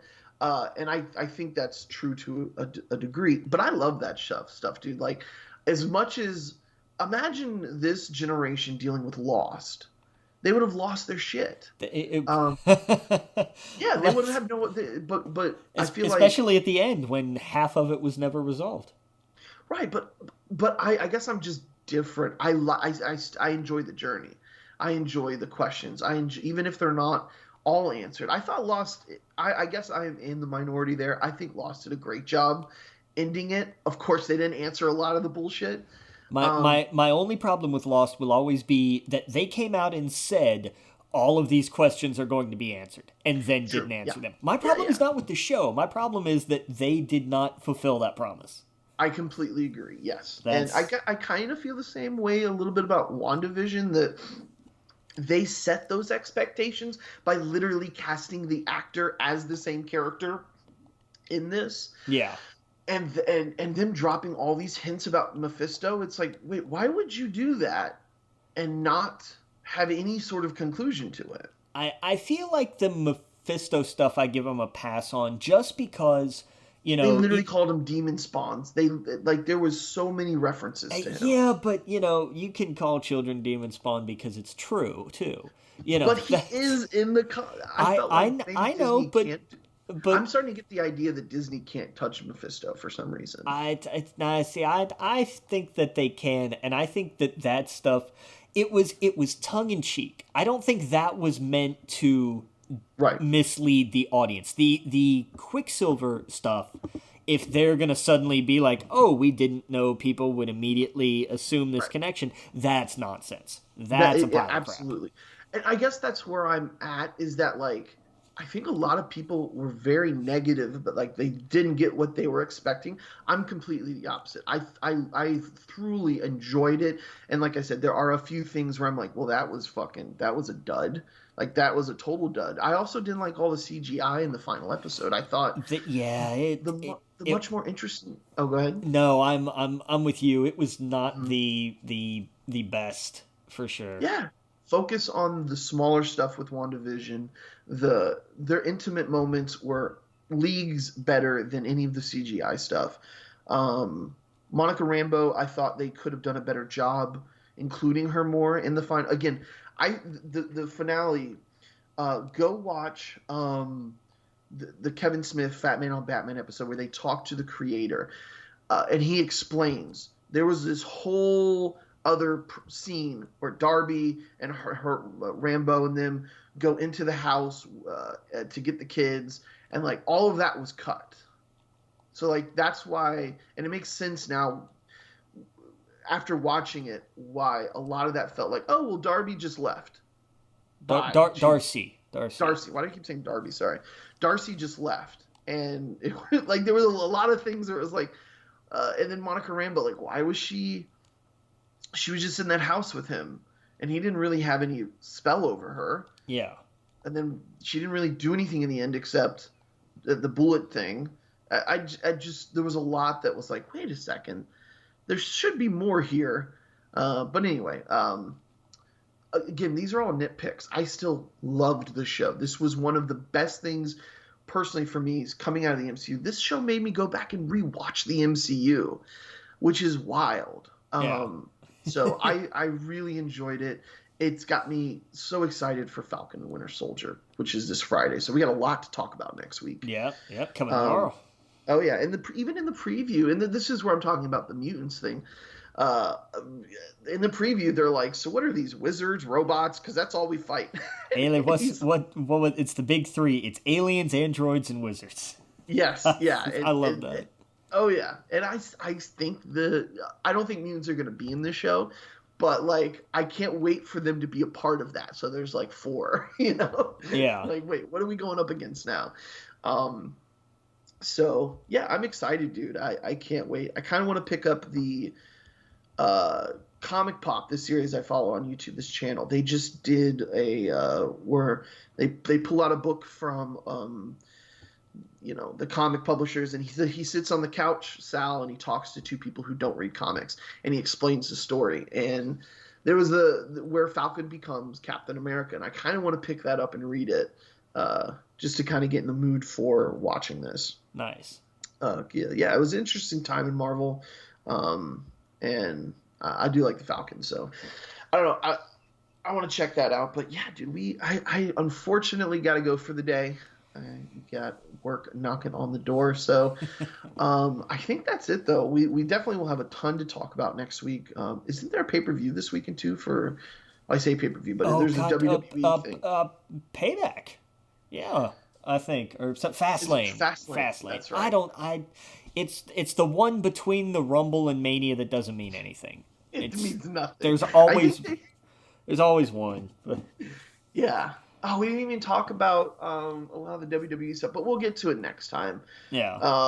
I like some of the things they're doing. So anyway, we will be back next week. Make sure you go to We Geek Podcast on Facebook, wegeekpodcast@gmail.com. You can send us an email. Twitter, We Geek Podcast. We're on all the platforms, and we'll see you guys next week. Captain.